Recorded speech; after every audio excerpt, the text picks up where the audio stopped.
بابو سر top اور روپ کی دیوی نانگا پربت کے نواحات میں رویدگی سے محروم میدان ہیں۔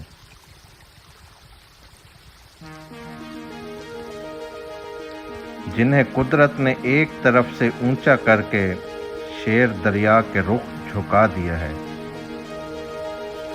یہ آمنے سامنے کے میدان چلاس اور تھیلپن ہیں۔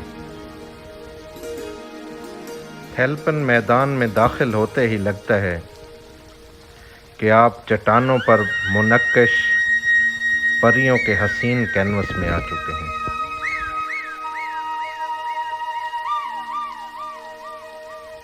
کراکرم ہائی وے پر چلاس زیرو پوائنٹ کے قریب شیر دریا کو عبور کر کے دوسری طرف کراکرم کی وحشت ناک خاموشیوں میں منقش چٹانوں کا عظیم الشان سٹار نائٹ کینوس ہے،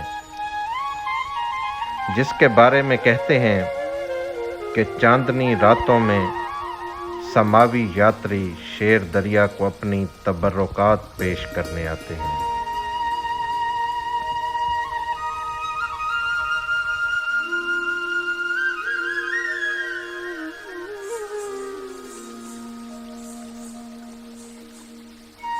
تھیلپن پل جو ہی عبور کریں تو دائیں طرف چند کندہ چٹانوں کا رخ شمال کی طرف ہے، جن پر مختلف نقوش اور تحریریں موجود ہیں۔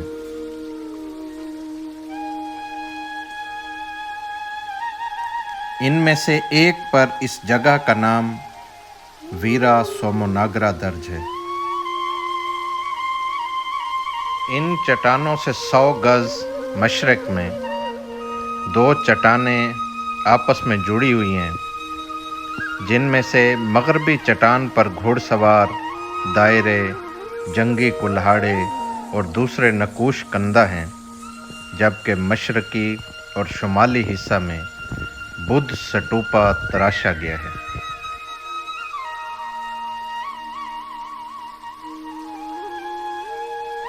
قریب ہی راک آف فرسٹ سرمن ہے۔ یہاں بدھا درمیان میں اور اس کے ارد گرد اس کے شاگرد انتہائی منفرد سٹائل میں تراشے گئے ہیں۔ اس کے بارے میں ماہرین کی رائے ہے کہ یہ گندھارا سٹائل کی کندہ کاری ہے، جو 5ویں صدی عیسوی میں رائج تھی۔ ایک اور چٹان پر بدھا کو اپنے محافظ وجراپنی کے ساتھ دکھایا گیا ہے، جس کے ہاتھ میں آسمانی بجلیوں کی طاقت ہے۔ ان پر بدھا کو بیٹھے ہوئے ورادا مدرا آسن میں دکھایا گیا ہے، جو کہ رحم دلی، سخاوت اور دوستانہ احساسات کو ظاہر کرتا ہے، جبکہ دوسرا ہاتھ ابھایا مدرا آسن میں خوف سے مکتی کو ظاہر کرتا ہے۔ یہ سٹائل پوجا پاٹ کے دوران یا یوگا کی مشق میں ہاتھوں کو خاص طریقے سے رکھ کر بنایا جاتا ہے۔ ایک سین میں مہاتما بدھ کو ہرس و ہوس کی بیٹیوں کے رقص کے درمیان مشتعل اور بے نیاز بیٹھا دکھایا گیا ہے۔ یہ مارا ہے، جسے ہرس و ہوس کی دیوی سمجھا جاتا ہے۔ تھیلپن کے ریتلے میدان کے ہر بڑے گول پتھر پر سٹوپا، ٹیمپل اور تحریریں کندہ ہیں۔ یہ بولتی چٹانیں یہاں صدیوں سے موجود ہیں۔ ان چٹانوں میں سے ایک پر چینی تحریر لکھی ہوئی ہے، جس کے ساتھ سٹوپا کا نقش بنایا گیا ہے۔ اس قسم کی چٹانیں کھنار نالا کے ساتھ اوپر تھیلپن تک موجود ہیں۔ اگر ان کا تفصیلی جائزہ اور مطالعہ کیا جائے تو بہت سے افراد، بادشاہوں، وزیروں اور مذہبی رہنماؤں کے نام پڑھے جا سکیں گے۔ یہاں پہاڑ کے دامن میں قدیم تھیلپن گاؤں کی پتھریلی دیواروں کے آثار ابھی بھی موجود ہیں۔ یہاں کچھ مسلمانوں کی پرانی قبریں بھی موجود ہیں۔ تھیلپن میدان کے مغربی طرف پہاڑ کے دامن میں بڑی گول چٹانوں کا ایک انبار پڑا ہے، جس کی پہچان محققین نے قربان گاہ کے طور پر کی ہے۔ چٹانوں کی یہ ترتیب کسی قدیم مقبرے کی باقیات ہیں۔ محققین نے اس چٹان پر خروشستی رسم الخط کی تحریر کا ترجمہ کیا ہے کہ عظیم خدا پرستوں نے یہاں قیام کیا۔ قربان گاہ کی ایک بڑی چٹان کے جنوبی رخ پر ایک پارتھی فوجی کے نقوش کندہ ہیں جو خاص شکاری لباس میں ہے۔ اس کے علاوہ مختلف جانوروں میں گھوڑوں کی تصویریں قدیم ایرانی روایتی انداز میں کندہ کی گئی ہیں۔ قربان گاہ کی سب سے اہم مغربی چٹان جس کا رخ جنوب کی طرف ہے، اس پر بہت بے مثال کندہ کاری کی گئی ہے، جہاں 3 سٹوپا کے درمیان میں روشنی کا ہالہ پہنے میتریا بدھا بائیں طرف، بغیر ہالہ پہنے آلتی پالتی مارے مہاتما بدھ درمیان سے بائیں طرف، سبی جٹاکا کا کہانی گو درمیان میں، اور کسی دیگر جٹاکا کہانی گو دائیں طرف بیٹھا جانوروں کو خوراک دے رہا ہے۔ اس سطح کے اوپر ایوالوکیتیشوارا روشنی کا ہالہ پہنے بیٹھا ہوا ہے، جس کے نیچے بیٹھے ہوئے 2 مجسمے جن کو روشنی کی ہالہ پہنائی گئی ہے گرما گرم بحث میں مشغول ہیں۔ تحریروں سے پتہ لگتا ہے کہ ایوالوکیتیشوارا اور منجوسری 2 ایسے بدھی ستوا ہیں جنہوں نے ماضی میں رافضی تفرقہ بازی کا کردار ادا کیا۔ یہاں بدھی ستوا ایوالوکیتیشوارا کا بدھ مہاتما سے اوپر ظاہر ہونا اس بات کی دلیل ہے کہ کیوں اس مجسمہ میں مہاتما بدھ کو روشنی کا ہالہ نہیں پہنایا گیا۔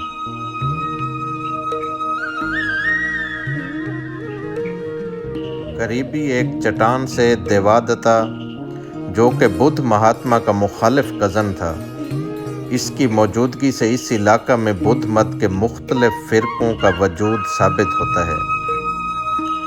یہاں ایک بے مثال تحریر کندہ ہے، وچارتی دیوادتا سے بودھا پتی۔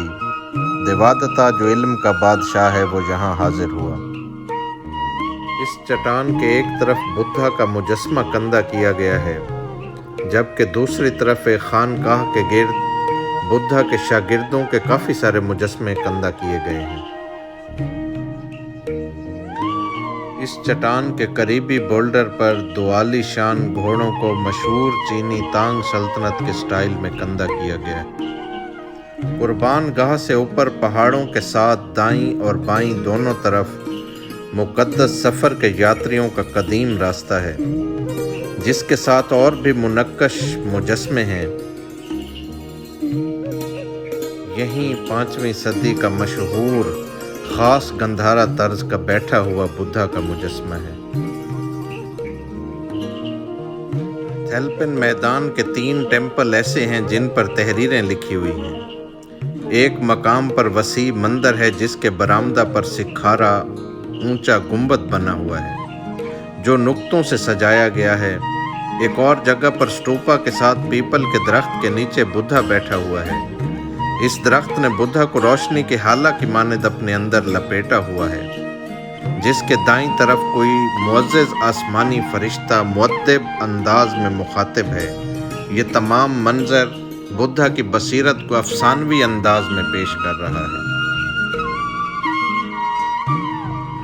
ایک چٹان پر ایک بدھ سٹوپا یا ہندو مندر کے دونوں اطراف سنو لیپرڈز بنے ہوئے ہیں۔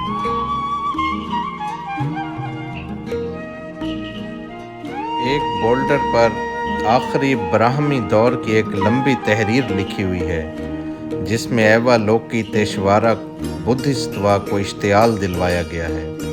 اس سے یہ بات نوٹس میں آئی ہے کہ آخری براہمی دور میں برہمن مبلغین تھیلپن میں اثر و رسوخ حاصل کر چکے تھے۔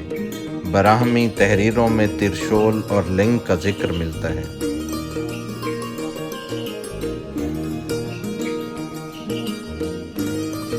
قربان گاہ سے مغرب کی طرف ویران گاؤں تھا کوٹ تک ڈوگرا فوج کے خلاف لڑنے والے شہداء کی قبریں ہیں جنہیں مقامی لوگ زیارت گاہ کہتے ہیں۔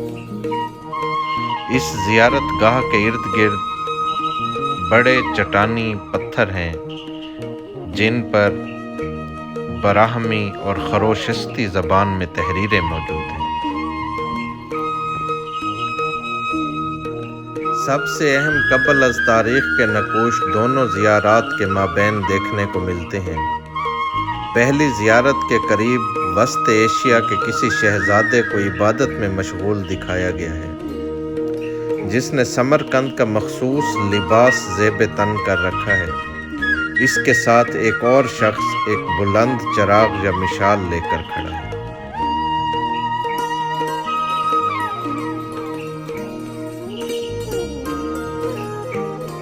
شیر دریا کے بائیں کنارے دیوا سائٹ پر دیو ہیکل انسان کی سادہ شکل ہے، جس میں انسانوں کے ہاتھ، پاؤں اور ہتھیلی کے نقوش دکھائے گئے ہیں۔ دن کی روشنی میں اس تصویری سنگ تراشی کو دیکھنا کافی مشکل ہے۔ یہ اینتھروپومارفک دیوی ہے جسے جیومیٹری کے نقوش میں دکھایا گیا ہے، جس کا جسم مربع نما اور سر پر کھڑے ہوئے سخت بال ہیں۔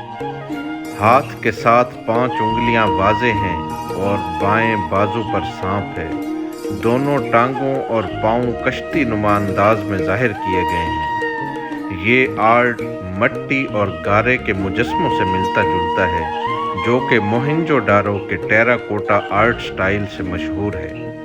اس پر محققین کا سوال ہے کہ کیا یہ قبل از تاریخ کے انسانوں کے لیے سانپوں کا دیوتا تھا یا دریاؤں کے دیوتا کا مجسمہ ہے؟ اس سوال کا جو بھی مناسب جواب سامنے آئے، لیکن اس سے عیسوی دور سے پہلے انسانوں کے مذہبی رجحان کا پتہ لگتا ہے۔ اس راک آرٹ سے قبل از تاریخ کے انسانوں کی سماجی اور معاشی زندگی میں جانوروں کے شکار کے غالب رجحان کا اندازہ ہوتا ہے۔ سنگ تراشوں کے یہ نقوش انسان کے ماضی کے کھلے خزانے ہیں، جو ہمیں ہمالیہ کے ساتھ بالائی سندھو وادی میں انسانی زندگی کے ممکنات کے بارے میں بتاتے ہیں۔ ایک ایسی زندگی جو مر چکی اور جا چکی ہے، لیکن ابھی بھی اسے نانگا پربت کے نیچے چلاس کی خاموش چٹانوں کے بولتے ہوئے نقوش میں پڑھا جا سکتا ہے۔ شیر دریا کی لافانی داستانوں میں محفوظ بولتی چٹانیں آج بھی اپنی ہزاروں سال کی تاریخ سندھو ندی اور اس کے سوم رس پینے والے یاتریوں کو سنا رہی ہیں۔ شاید یہ ڈیموں میں اپنی معدومیت سے بے خبر نہیں۔